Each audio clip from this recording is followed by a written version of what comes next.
Now you're welcome back. It's part two of our first remote road show in partnership with Cadbury FC. We're going to be doing quite a few of these with Cadbury's over the next while. You can check out cadburyfc.com for updates on promotions and giveaways. We have Packie Bonner and Shay Given still with us. Lads, I want to talk about the goalkeeping position, which has changed more than most over the last couple of decades. Here's a quote from you, Packie, talking to Michael Walker a while back. You were talking about the back pass rule changing. I mean, this is for viewers of a certain age. So the back pass rule changing. You said to Michael Walker, I was horrified. In a way, it killed my career, which was interesting. You're doing something for 20 years, and then someone tells you you can't do that anymore.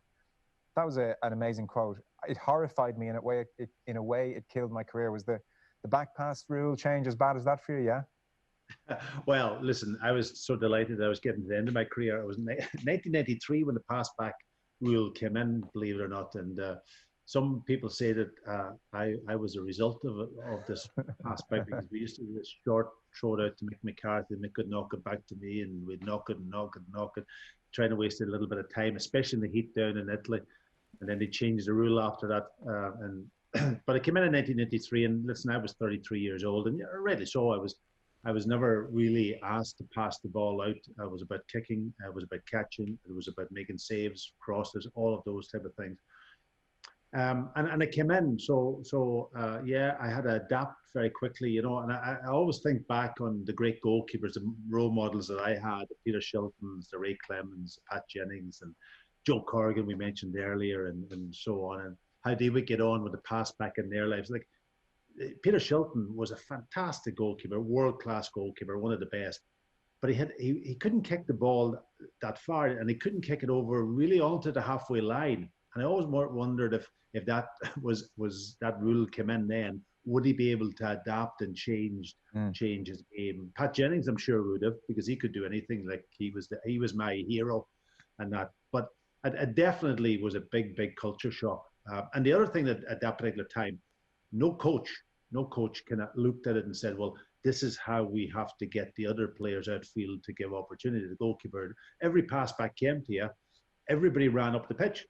Everybody, so all you could see was numbers on players' backs, and you had to deal with it. Whether you had it first time, took a touch, and then had it, but there was no kind of passing out. It was almost, hey, give it to me, take a touch, and kick it up the pitch, or out to play if you were under pressure. There was no building of the game from the back. So that was it. So it came in very suddenly and very quickly. I always remember a game against Spain down in Spain, and Jack Charlton obviously was the manager, and it was one of those nights where they kept knocking the ball back to me, and I almost hit every ball. You know when you're playing golf and you have a 1 iron or a 2 iron and you actually smack the ball, and it's one of them days you walk off, oh, I hit that ball.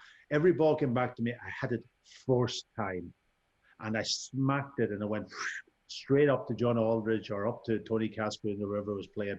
And I came off the pitch afterwards, and Jack said, oh, you're hitting the ball well there, son. Oh, you're hitting the ball well. And there was no thought process whatsoever in it. It was just, can I hit that ball first time, and can I make a connection? And that's really what it was about. It's only probably even in the last, what would you say, Shay, maybe the last 10 to 15 years that people really have been thinking about building it properly. Even in Shay's time in the early days, I'm sure he had probably the same problems that I have. Yeah, when you mentioned, Packie, the names and numbers, I used to get the ball back to me when it first came out. It was like nobody wanted the ball back off me. It was kind of like, got no solution, just give it back to the keeper, we're getting up the pitch. So your job, Joe, was to clear it as far as you could. I would love to play now with the two centre halves splitting, the wing backs high, the number 6 is dropping in, they play out and have all these options on the ball, and it was the opposite for me. But I think it definitely helped the game. As you say, Packie mentions wasting time and stuff. You remember the old sort of pictures and the guys picking. It's funny when you see goalkeepers picking the ball up now. Young kids go, why is he doing that, Daddy, or whatever? Why is he picking the ball up? Is that not a free kick? They don't know any different. The young kids now, they're growing up with playing with the ball at their feet to the young keepers and stuff. And I think it's moved the game on in a good way. Actually, it's kept the game quicker, livelier, less wasting time, what have you, and. But the goalkeeper has to be nearly as good with his feet now as he does with his hands. I mean, your job is to keep the ball in the net. But you look at probably the best example is Ederson at Manchester City. For me, he's just a phenomenal goalkeeper. Very good with his hands, but with his feet, you will not see a better probably player or passer of the ball in in world football. You know, if you ever get a chance to go and watch Man City and get there early and watch the goalkeeper warm up, Ederson is just absolutely phenomenal with the ball at his feet. That's the top. You know, we're all probably striving to get there and work with the goalkeepers at Derby. Now, of course, to try and improve their kicking and stuff. And you think we do lots of stuff with our hands in training, but then when it comes to a match day, you've probably got, I don't know exact stats, but maybe 70% with your feet and 30% with your hands. You know, so you have to take that in when you're planning a session. You have to think of the kids and the goalkeepers. They have to improve and have to be so much better with the ball at their feet. Have to be comfortable. Have to use the goalkeeper as basically an outfield player when you have possession. So the game has moved on a lot. Yeah, the other big interest thing, you go back to my day, was the pitches. You know, I look back at some of the pitches. My God, the ball was moving, and what you had to do is almost keep your eye on the ball to try to be able to strike that ball. And if you're hitting it first time, especially, you had to almost keep your eye, so you couldn't actually see, get your head up to see. Now players can actually have their head up almost to the last second and know what's happening with the opposition and how they're closing you down and so on. So that's been a big change. Also, the balls also, by the way, even the balls. I remember being up in Scotland and the mitre ball used to be horrible. You just take all the water in, and there was no almost plastic skin in it. Now the balls are completely different also. So there's been a lot of advances and change, but the big change has been in coaching. The big change has been in coaching, Joe. There's no question about that. And what we've been trying to do over, and Shay's been on the course down in Northern Ireland, which I ran, is trying to get the goalkeeper coach now to not just be a technical coach or be work on the physical, but work now on the tactical side. So that means then that he has to have so much different relationship with the head coach and assistant coach and so on, and try to think about the tactical side of the game. Yes, the most important thing is still keeping the ball to the net. Absolutely. That's number uno. But the other part of it, because of the stats that Shay talked about, 70% with your feet when you're in touch with the ball, is that means then that you have to adapt your training accordingly. And that's been the big lesson that we all have to adapt and change. The funny thing for me, if I go back to my early coaching days, I became the goalkeeper coach at Celtic, Ireland. We weren't doing any of that type of work. We definitely had to do a little bit more on passing and so on, but no real tactical work. It was very much isolated work. And I only worked with Shay and Alan Kelly and Dean and so on, and maybe watched what Mick McCarthy was doing or Tommy Burns and so on. But 6 months later, I got a job down in Reading with Tommy as assistant manager. And because my title changed as a goalkeeper coach to an assistant coach, I now could take the players. I could take the back four, I could take the midfielders, I could take the goalkeepers, and I could put on sessions and start that whole process of learning how to become a coach. And that was my learning, I suppose, Joe, from a perspective as a young man. And I got that opportunity. Most goalkeeper coaches go straight from playing into goalkeeping coaching, and they don't get that opportunity. And that's why the educational side now is very, very important to them. And I know Shay's been through it, and he might want to say something on his experience of going on the course and then getting the job, and now what Kaku does with you in relation to a Dutch manager and what you're expected. Yeah, Packie, as he said, done the course up in Belfast, and you know, it wasn't about how to catch the ball, Joe, or it wasn't about, you know, making saves and all. It's about the near enough taking the gloves off as a goalie coach and actually looking at the opposition, looking how they press a goalkeeper, how you would set up as a team, what you want from your goalkeeper and your back four and different things. And Cocky's really good in that sense. He's really open to everything he does. He shares everything. You know, for me, from a learning point of view, he's fantastic as well. And last couple of days we just signed David Marshall actually at Derby, and last year Wigan, he was a Wigan of course, and probably didn't look to play out that much from the back. You know, he probably was a bit more direct, whereas we proper like want to play from the back. We want to keep possession of the ball, and so I'm going to have to adapt David in a sense. I've got to, not that he's not comfortable with the ball at his feet. I've looked at him carefully, obviously, when you're recruitment and stuff. But you know, spoke to Philip yesterday about next week doing sessions with the back four and maybe a couple of midfielders and stuff, and just getting 3 or 4 strikers to be closing them down and just to have that sort of calmness when the ball comes back to him, and just building it up, that sort of, just the we mentioned before about the work, you know, the belief in how we want to play, and it's a different manager, different system, and a different club now that David's joining, so he has to adapt to that as well. And my job with the manager is to get that message through to him, and obviously the centre halves and the defenders in front of him as well. And it's such an interesting area at the moment in football, because clearly teams and their high pressing is better than ever and more organised than ever and more deadly than ever. Like we saw Real Madrid come undone against Manchester City. There are countless examples, Shay. So at the level you're at, there must be a risk assessment here. Like why are we taking this chance? How do you come to the conclusion that we are much better off taking the chance of playing out for the back? And obviously, if we get caught in possession this close to our own goal, we're in big trouble. What's the logic, or is it just more of a philosophy? Yeah, well, I don't know. Can you come up with stats? Yeah, there's risk and reward, Joe. I think, if you have the ball, keep the ball, you can pass through the different thirds of the pitch. Then you always think if you can keep the ball rather than old school, launch it up to the big man and hopefully that you get the knockdowns or whatever it is. I think the game's moved on so much. I think you've got to get the balance right, because recently we all seen Bayern Munich dismantle Barcelona, and Der Stegen's very good with the ball at his feet as well. But in the first half, he kept playing and playing and playing as if they didn't have a plan B. Now at Derby, if a team high presses us and really goes all out the high press, then we try and miss the press. Not going to create the space for a striker, the number 9, knock it in, and then maybe your wingers come in and your midfielders back it up, because it was near enough suicide football the other night when I was watching Der Stegen, and no one or anyone, Piqué or anyone, said, like, hang on a minute here, this is, Bayern Munich was getting so many chances on the goal, it was ridiculous. So Der Stegen's an experienced goalkeeper as well. I felt at some point in the first half he says, right, I'm going to try to play a bit longer up to Suarez or try and drop it into Messi or whatever. He just kept persisting with the playing out, and that's not right either. So you have to get the balance right, how the opposition set up against you, of course, but us at Derby, we want to keep the ball as much as we can, but at the same time, the gaffer will say, right, if it's risky or if it's too much of a high press from the opposition, then we're going to miss that out. Yeah, can I come in on that conversation, Joe? Because I've done a lot of analysis now on the Champions League and the Europa League, and to be honest, I think you're absolutely right, Joe, that teams probably overdo it. It's all about getting the opportunity for the goalkeeper, and Shay's absolutely right in this one also, is that young coaches or coaches take, we have to build the game from the back. What does that mean? If the opportunity is there, yes, you can play it to your centre half or maybe a midfielder.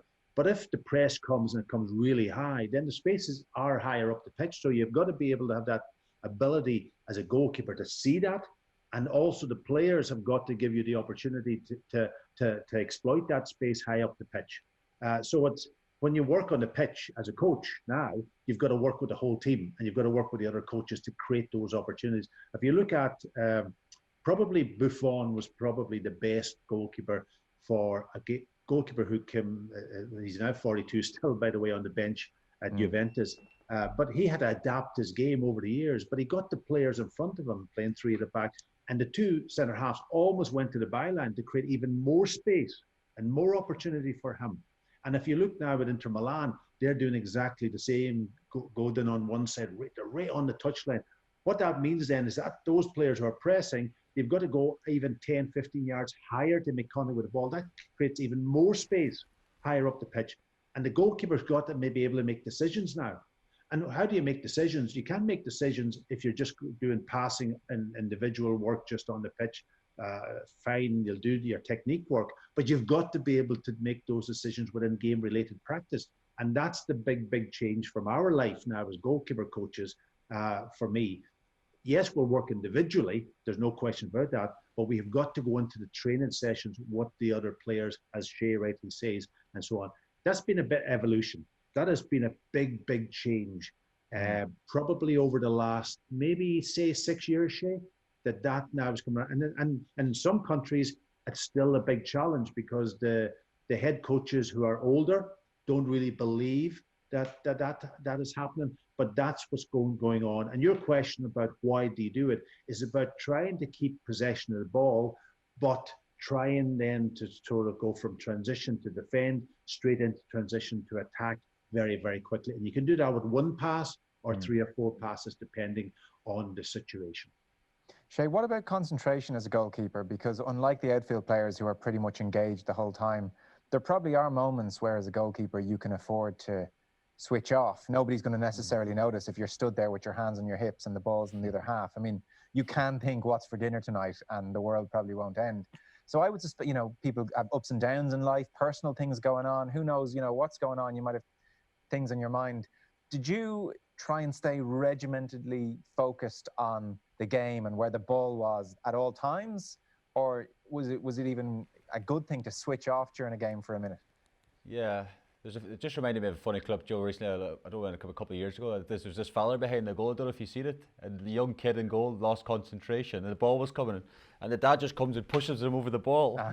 and they knock on the replay, and the dad goes, leave it. Like, it was just raging, his dad. I don't know if you remember seeing that, but the young kid, obviously concentration, he switched off and forgot what he was doing. Shay, was your dad behind the goal when you were young? Was Seamus behind the goal giving you direction? Yeah, my dad was a madman behind the goal when I was a kid. He'd be like, go, drive, jump, like raging at me like every 2 seconds. I was like, but it was just he's obviously passionate and want me to do well and stuff, you know. But he's always barking orders behind the goal. But Packie actually gave me a bit of good advice when I was a kid as well. He used to always say when the ball's up the other side of the pitch, he would say, like, to keep your concentration levels high, he would say sort of walk around the box, so just on the edge of the box, but follow the play, you know, just keep walking and keep your mind focused. Because as you say, Joe, it's easy sometimes to take a look at the crowd or something, or start reading advertising boards flicking up on the side of the pitch or whatever it might be, you know. And next thing the ball's in your box and you're maybe out of position or something, you know. So that's probably a thing for young kids as well. You have to try and stay really focused. I remember Packie also saying, is like after games as well, sometimes he'd be just soaking with sweat. I'm like, Packie didn't make any saves today. You know, like not in a bad way, just like, well, I don't remember making that many saves.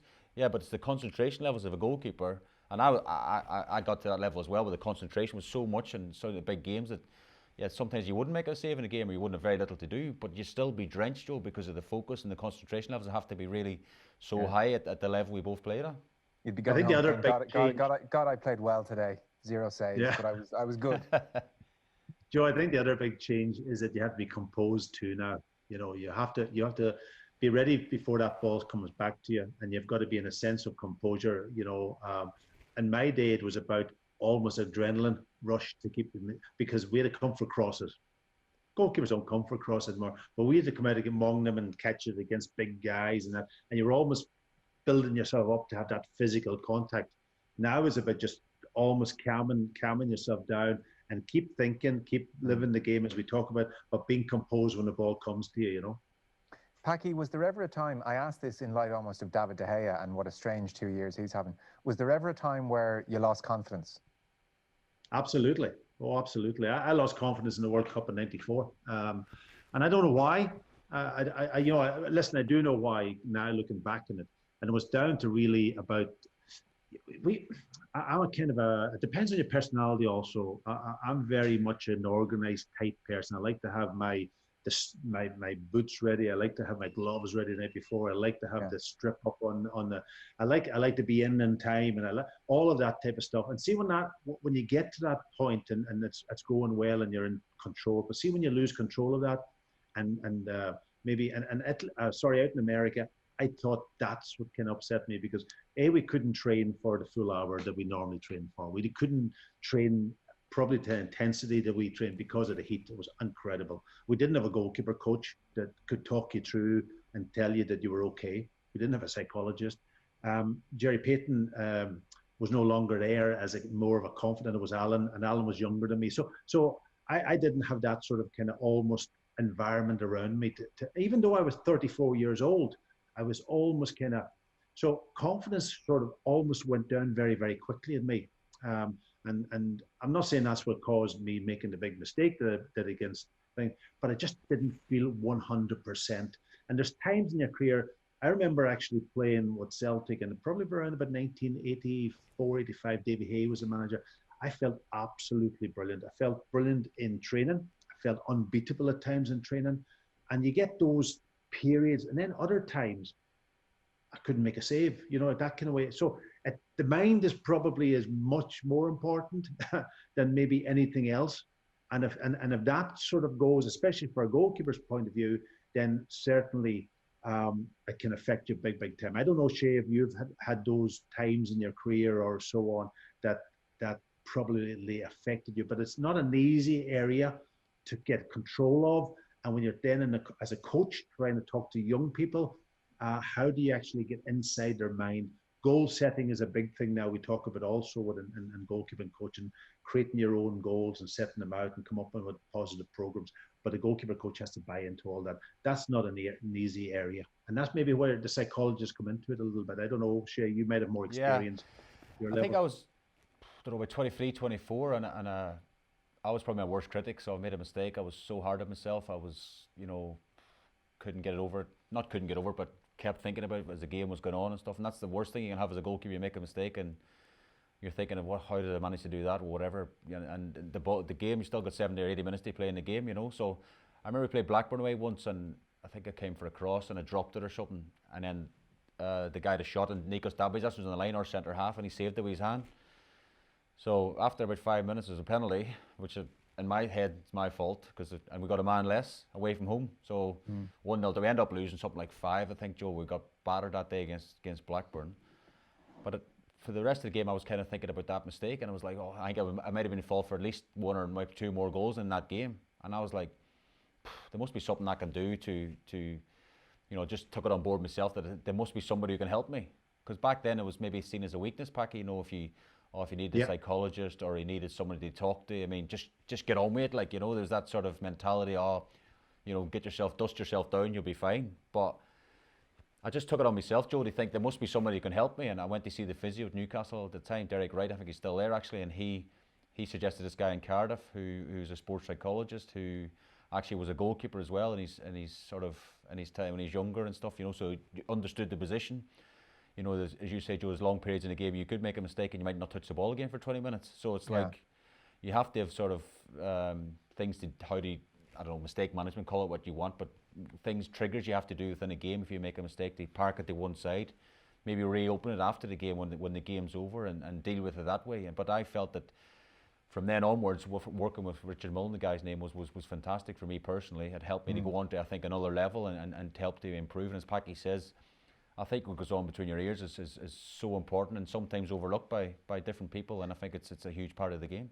And Shay, can I ask Shay? Sorry, if you concede a goal and you're watching the opposition celebrating and the ball's going up and tip off is about to happen and you're stood with your hands on your hips going, "That was me, and I know that was me, and everyone knows that was me."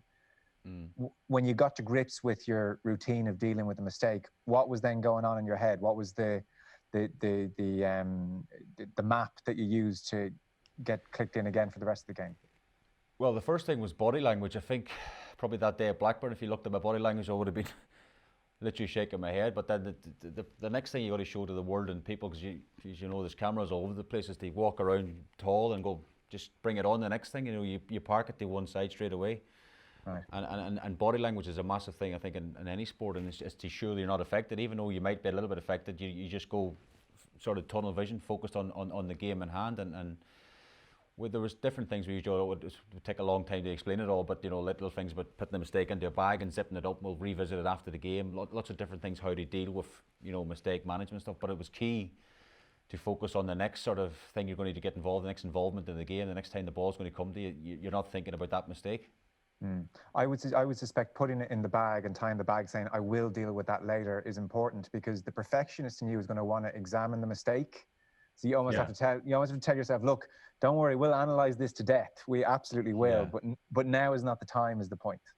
Yeah, well, some mistakes you can look back at and think, well, should have done this, should have done that, from a pure technical point of view. I don't know if you remember the goal at Coventry when Dean Dublin sneaked behind me. It was probably replayed about 1 million times at this stage, but that's something I look back at and I've sort of been shoved down my throat quite a few times. But I've never, when I threw the ball down, after that incident, I've obviously learned from it. I've never threw the ball down without looking around me, looking behind me. I'm quite obsessed with it because I don't know if you remember, I went for a cross and I took a cross and Dean Dublin was challenging me. I didn't even know.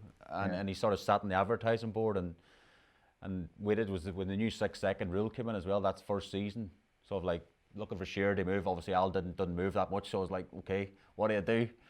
So I've put the ball down and Dean Dublin's jumped off the advertising board, sneaked up behind me and stuck it in the net. And then I've had to live with the only Irishman not to know where Dublin is. So for the rest of my career, but again, you analyse it. You made a mistake. You've got to park it to one side, Joe, and think the rest of the game. Luckily enough, I think Rob Lee scored a screamer to get us a draw that day, and sort of spare me blushes a little bit. Joe, it's great to hear Shay talking about that whole model, the model that he has and so on, and going through that process of having a psychologist there, and just giving you a process. to think about these little things. Some processes work for certain people in different ways. And I think that's the big change also that's come into it.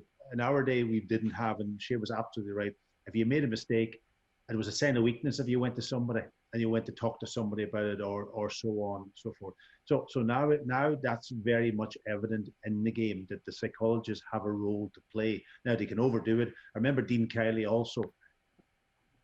He used to have a little note, and he used to, I don't know what he wrote on it, but he used to put it in behind the goal. Now, whether that was his comfort blanket or whatever, but he used to have a little thing in the goal, and he had things written on it. So everybody has their own way of dealing with things, but it's a process. And if you can get it, fantastic. I didn't have that maybe opportunity to almost go through the thinking it out, because psychologists weren't there. And if you went to a psychologist, forget it, forget it. You know, you're almost actually had to go the opposite way. You almost had to say, I'm going to be just brave here and almost tell people, if you made a mistake, you know, F off, and I'm the guy. And you cannot put on this bravado, this kind of act to say that you were above it all, or otherwise you would just crumble. And many people did crumble. Yeah, I'm sure they did. Shay, there was one last aspect I wanted to ask you about. Packie mentioned there even Jerry Payton being a confidant and really missing him at USA 94. And goalkeepers are slightly strange, unlike outfield players, in that they are often training and spending a lot of time directly with their rival. You know, you, Alan Kelly, Dean Kiley, you're a little bunch, but equally, one of you gets to play, the other two don't. How did you find that in your career? Generally, was there a good relationship with, say, you and the number two and the goalkeeping group, or could it be slightly tricky terrain to be, you know, spending all that time with somebody you're vying with for the number one jersey? Yeah, well, luckily enough, I was, well, not all the time playing it, but a good majority of the time when I was in the squad I played, so it was probably easier, Joe, for me to deal with. But I did obviously go to the Euros, to the recent Euros. I didn't play. You know, Darren Randolph played, and I felt that was more in a sort of support network for Darren to be at his best. We had a great tournament actually in France, but it was a different sort of aspect. And I was later in my career and stuff. But I was in my prime and I wasn't playing, then I don't know how I would have reacted. But to be fair to Dean Kiley and Alan Kelly and the people you mentioned, you know, they were always great support for me in training. We would help each other in training. We would keep each other going and always wish us well before the game. We wanted the best for the country. We wanted the best for, you know, when you're even playing at club level. I think of Steve Harper, who's at Newcastle a long number of years, was good friends of mine, but we're still vying for that number one jersey. But you know, he kept pushing me and we kept helping each other and training as much as we could. And that's just, we talked before about the union, the goalkeepers union. We, you know, it is a fact. We are sort of, whatever you want to call it, a strange breed at times, but we do stick together as well. We know the position, we know the pressure that comes with the position, playing in goal. You know, if you make a mistake, 9 times out of 10 it's going to be a goal, and the world eyes are focused on you. So there is a lot of pressure with playing in goals. But I think you have to spin that round and use that as a positive. Always felt that the pressure, as I said at the start, was something you wanted to have going into a game, and tension and nerves and whatever. It's all a sort of concoction of to get the best out of you, and that was part and parcel of playing at the top level. Joe, I think also on that point, I think most goalkeepers realise that I'm in the position this today, and the other guys are helping me, and it could be them the next day. You know, even if you're a backup, you say, well, I need Shay's help maybe next month if I'm in the position. So we kind of have that bond together from that perspective also. While there's rivalry there, it's a kind of a respective rivalry, and I think that works really well. Now you'll get the odd one or two that's maybe, I don't know. I think Jens Lehmann and was it Neuer or not Jens Lehmann and Almunia, I think it was Lehmann and Almunia. I think at Arsenal didn't get on. They didn't get on that very well, and that. So you know, you will have the exception, but in general terms, I think goalkeepers always. And we go out together too. When we go out in the town, we go out together and have a few beers, you know, and that's the other thing. You know, the forwards are the ones who's out on the dance floor and all that. We're in the bars having a chat. We're at the business end. Yeah, more refined bunch. A big couple of months coming up for Irish football. Shay, your thoughts on Stephen Kenny coming to the job? I asked this because Jason McAteer, by his own admission, and made all sorts of headlines when he was talking in the last couple of days, and he was saying, you know, he was referencing back to Brian Kerr's time, and he was wondering about, I suppose, to put it bluntly, is there a certain snobbishness in the dressing room when a manager coming from League of Ireland or underage steps up into the international job? Stephen Kenny is doing that now. What's your sense of all that? You were obviously in a dressing room when Brian Kerr was there, and you'd have a bit of a sense of the dressing room now. I can understand a little bit, I think, Joe, but I'm quite excited about Stephen Kenny being the manager. You know, I know he likes to, we're talking about building up from the back, but he does like the possession of the ball, likes to keep hold of the ball. He likes to, you know, have a more possession-based sort of game. And I think it'll be interesting to see, you know, for the players to adapt. But I do think we have the players who can adapt. Because I used to think at times, under all the managers in Ireland, you know, Trapattoni, McCarthy, all the managers who work with Brian Kerr, whatever, we were at times a bit too direct in my liking, in the way the game, we talk about the game moving on and stuff. And I think it's going to be quite, well, hopefully anyway, quite refreshing to think that, you know, we have got good enough players to keep possession of the ball and try and build through the different thirds. And yes, at times we'll have to kick it long, but I think it's going to be interesting to see how Stephen does. And that's his coaching style. I know he's got Damien Duffin and Keith Andrews as well, who, you know, young coaches and know the game pretty well as well. So it's going to be an interesting mix. I think the angle Jason's coming at was more I suppose, not managing big personalities and managing at a big club and the pressure that comes with that. You know, Stephen, I've seen Stephen's interview, he says he won't get a bigger job than this. This is the biggest job, even if he moves on to club football after this. You know, this is the pinnacle of his career as manager of Ireland, and I suppose rightly so. To manage your country is a phenomenal thing. So we think as a nation we have to get behind him, no matter who the manager's been. Even before I played for it, and we were always huge supporters of the manager, and I think that's key now that we get behind Stephen and his team, and hopefully they can qualify. Because I'd have to say, Shay, you'd be disappointed if, given the jobs he has done, admittedly with Dundalk, and that might be looked down upon by certain players, but a brilliant job with Dundalk, European football where they've played an excellent brand of football, and even the job he's done with the under-21s of late has been phenomenal. Like, our 21s are playing some fantastic football and getting results. You know, he's made all those transitions brilliantly. You'd think no one in that dressing room has a right to be in any way feeling, well, this is somehow an inferior CV to one I should be working with. No, definitely not. I know Packie will tell you the same. To pull on the Irish jersey, you could have Mike Bassett in charge or whatever, football manager. You're just proud. You just want some sort of organisation. But as I say, for me personally, from a coaching point of view, it'll be interesting to see us play now, and try and keep the ball and keep possession of the ball, and the pressure will come with that as well, Joe, because in a sense the fans will maybe need a little bit of education in the sense as well that we're changing the style of play a little bit, and how we want to, as I say, keep the ball built up from the back, and I suppose all fans want to do is get us qualified. I suppose they don't care how we get there, you know, by long ball or keeping the ball or possession ball. We talk about just getting the balance, but I'm really intrigued by how it's all going to sort of pan out and how Stephen sets his team up, and hopefully Joe, I think we can adapt to his style of play. Yeah, I think the challenge for Stephen will be the transition period of getting those younger group of players who maybe some of them are not playing in the first teams, you know, they're not getting that run of games, maybe to make that big step into international football. There's a big difference between club and international, even under 21, getting up to the senior team, as Shay will know that. Sure. And getting that sort of transition between the group that he had, or Mick had, the older few experience, and bringing in the young ones and getting that right. Because at the end of the day, it's about winning. You know, and he's taken on the qualification now from Mick. If that could go in the right direction, which would be fantastic. That gives him a little bit of time to make, as Shay says, that whole adaptability to the way that he wants to play and so on. But if it doesn't go, then the pressure's on right away. And then you go into your qualification games. And unfortunately, at any international level, you know, qualification now is almost a must to stay in a job. But that's the challenge for any young manager. Yeah, you know, and I hope it goes really well for Stephen, and we wish him well. As Shay rightly says, every manager takes on that role. You want them to do the very best because we're Irish supporters and we want to be out there supporting them in the big tournaments.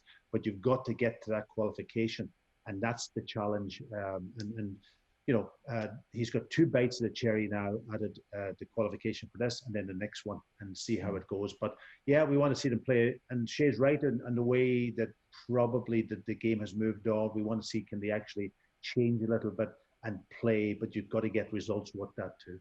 And Packie, you were part of the Brian Kerr era. Did you feel that he suffered from a lack of respect for the dressing room because of his CV at that stage? I didn't think so because he had all of that young group that he had great results. And Brian's a unique character. Brian is different kind of character than probably most managers. He's so intense in the game. He had Chris Hughton, who was a great coach around about him, great professional also. And he filled the gap. Noel O'Reilly was there, obviously his confidant, his pal, his friend, and that. But I didn't really think that there was maybe that any disrespect for Brian. Brian was unfortunate a wee bit too that he was only in the job 2 years. Yeah, he didn't get much time. Any international manager must be given, for me, at least 4 years. Now, maybe into your second block of 2 years, the second block, that if things aren't going well, then they might change it. But at least give him 4 years to see what he can do. Can he change the squad around? Can he adapt to the way that he's thinking? And so on, maybe get older guys out of the system that he feels isn't going to do it and then change around. But 4 years is a generous period, but 2 years is really, really difficult. So I felt really sorry for Brian from that perspective. He wasn't given that extra couple of years to see could he actually move it on again and get that, as I say, qualification is the key thing, winning games. Shay, it's interesting you made the point there. You thought we were a bit more direct under a couple of managers across maybe a decade or so than we might have been otherwise. So you definitely feel we had the players to play a better brand of football, because I suspect if you were to talk to Trapp in his private moments, he'd say, no, I did what I did with them. That's the level they were at. I mean, to be fair, Trapp, Tony, obviously phenomenal manager around the world and such a fantastic CV. Achieved with Ireland as well. I'm sure he'd argue, look, I do all right with them. Yeah, true. The only tactical sort of stuff I got from Trapp was hit the ball down and kick it straight down the middle of the pitch, hit the striker or else hit the centre half. 2 wingers join in, 2 midfielders back it up, and we'll get the second balls. And I always felt that we were better than that. We had better players than to at least try and play a little bit when we could. Right. But that was just, as Packie says, everyone's different. He'll look at our team and think maybe we're not good enough. Maybe that's me just thinking we are good enough, but maybe we weren't good enough. And he, obviously a great manager in his career, we thought, this is a better way to play. We'll get results. But I just feel that a lot of players, we've got Premier League players, we've got Championship players, a lot of players now play for Ireland, the current players I'm talking about. A lot of the club football, they play with the possession-based football. They play with balls out the back and stuff. And then I always felt with going with Ireland and stuff, we didn't see too much of that. We didn't see, playing out too much. I mean, Mick maybe started playing out a bit more this time around, I suppose, and a bit more organised maybe than previously. But I'm just intrigued to see how it's going to work out. How can these players adapt to this and playing for your country and having the bravery to play out under pressure, because it's high stakes, as Packie says. Qualification's all that matters. But Stephen Kenny will be drilling into them. This is how he wants to play. This is what we want to do. And if the players buy into it, which I'm sure they will, then it'll be really hopefully successful times ahead. Well, I agree with you. I think it's one of the reasons, Packie, a lot of people are quite excited, is that maybe for the first time we're going to have a manager coming on board who is just unequivocal about the fact that he wants the team to play possession football. It's not ifs, buts, maybes. It's this is how we're going to play.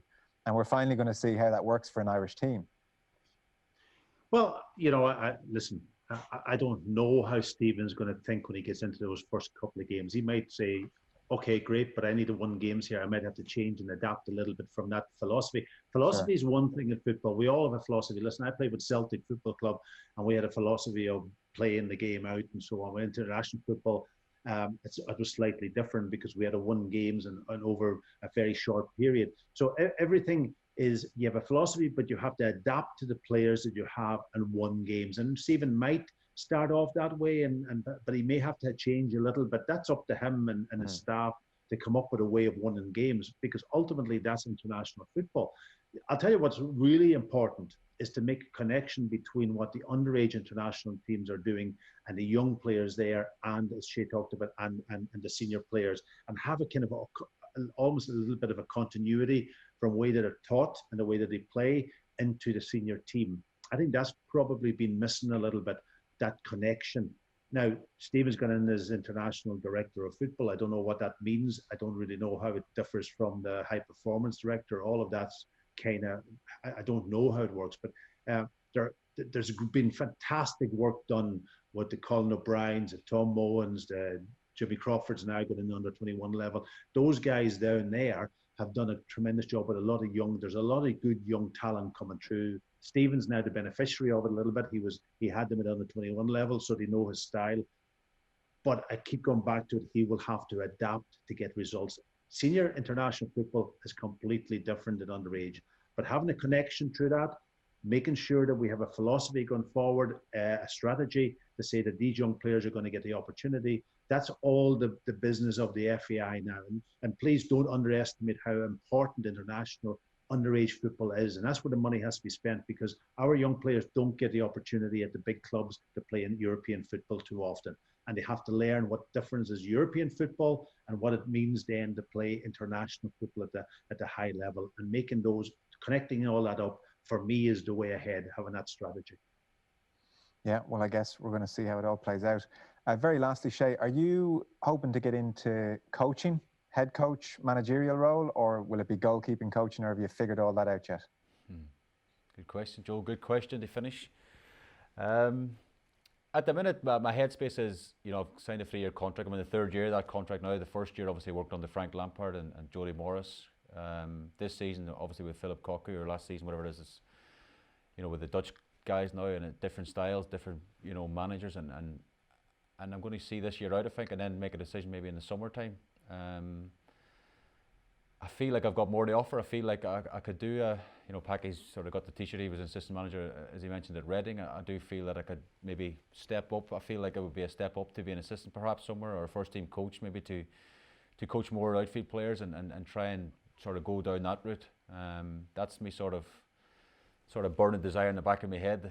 Be it right or wrong, Joe, I don't know at the minute, but that's, I'm learning every day. As I say, I've got a great manager in Philip Cocu. He's, as I say, very open and very honest with everything. Helps me out anything, any questions I've got on how the game should be played or anything. He's very open, and for me, it's learning every single day. So, yeah, part of me wants to be down the road. Hopefully, maybe a coach or a manager one day, perhaps. Joe, do you want Shay to get grey hair very quickly? That's what you get when you go into management, Shay. That's my hair short at the side, lads. It's very grey on the side, so I'll keep it really short so you can't really see it that well. A lot of focus on the hair this evening. There's a lot of focus. What do goalkeepers know about outfield play? I'm sure that's the feeling in the game, is it, Shay? By the way, sorry, Joe, I'm going to butt in there. Who won the Europa League this year? Julian Lopetegui, goalkeeper himself, yeah. Goalkeeper himself. The one game, rules were in 2 goalkeepers, ex-goalkeepers up against each other in that, was it a quarter-final? There you go. Yeah. So that says it all for me. That says it all.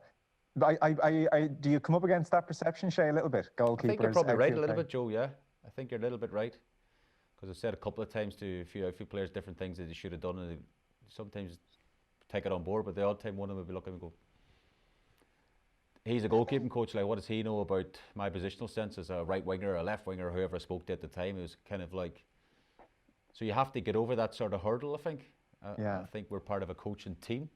Yeah, my head is head of the goalkeeping department, but at the same time, we talk about all the games we've played and the experiences we've had with all these different managers and coaches through your career.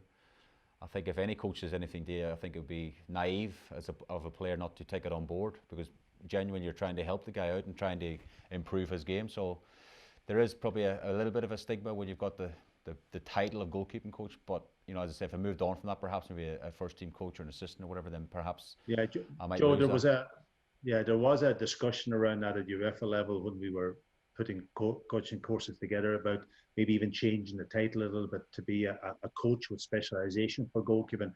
But what we did do, and Shay knows this, is that all goalkeeper coaches at the highest level now needs not just have a goalkeeping coach's certificate, they also have to have their outfield badges, so that they know and they get respect and status for being a coach and understanding the game, and it's almost about building credibility among the other outfield staff. Yeah, I can imagine. Listen, fellas, it's been fantastic. We've touched on a whole bunch of things here on our first Remote Roadshow in partnership with Cadbury FC. You can check out cadburyfc.com for updates on promotions and giveaways. We've got more shows coming up with Cadbury over the while. But to our 2 goalkeepers, the 2 boys from Donegal, done good, lads. It was great. I didn't fully realise how kind of close a relationship you'd had from such a long way back. So it's been brilliant to listen to some of the stories this evening. Packie Bonner, Shay Given, thanks very much, fellas.